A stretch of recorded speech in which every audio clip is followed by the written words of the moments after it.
Kontestasi Pilgub Sulawesi Selatan 2024 akan jadi salah satu kontestasi menarik di Pilkada Serentak 2024. Dua nama yang bertarung merupakan tokoh politik ulung dengan membawa prestasi masing-masing sebagai senjata.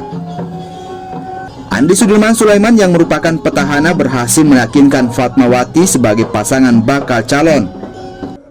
Dengan usungan mayoritas parpol, pasangan ini melenggang maju tanpa hambatan.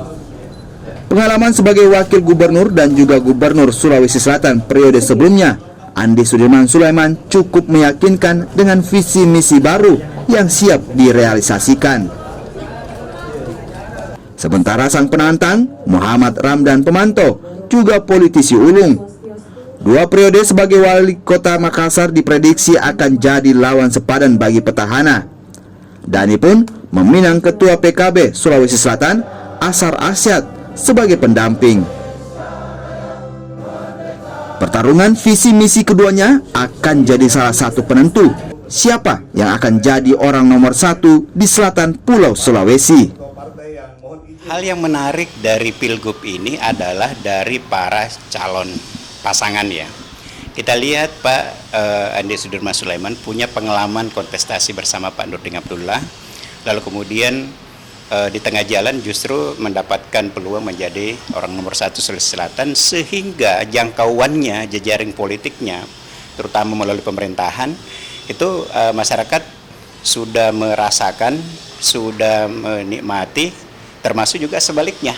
Harapan-harapan masyarakat mungkin banyak yang belum terpenuhi. Intinya dari segi popularitas dikenal.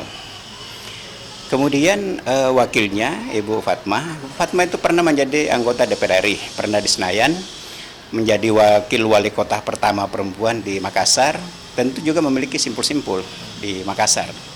Yang lebih menarik adalah Pak Dani, 2 periode menjadi gubernur, menjadi wali kota Makassar yang kemudian sekarang menjadi calon gubernur, itu pada periode yang lalu justru berpaket dengan Fatma yang dalam Pilgub harus berhadapan. Nah, jadi dua yang berpengalaman di eksekutif, Pak Sudirman Sulaiman dengan Pak Dani, dan dua berpengalaman di legislatif, Pak Ashar itu anggota DPRD Sulawesi Selatan, ketua PKB Sulawesi Selatan, lalu kemudian Bu Fatma itu Nasdem, dan Bu Fatma ini lebih komplit lagi karena ada pengalamannya di eksekutif, ada pengalamannya di legislatif.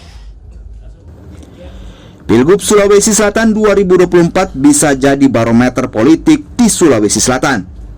Siapapun pilihan warga, pesta demokrasi kali ini harus tetap jadi sebuah pesta kesenangan, bukan dengan kegaduhan yang menciptakan permusuhan. Gufran Lamataha, Nila Rustam, Kompas TV.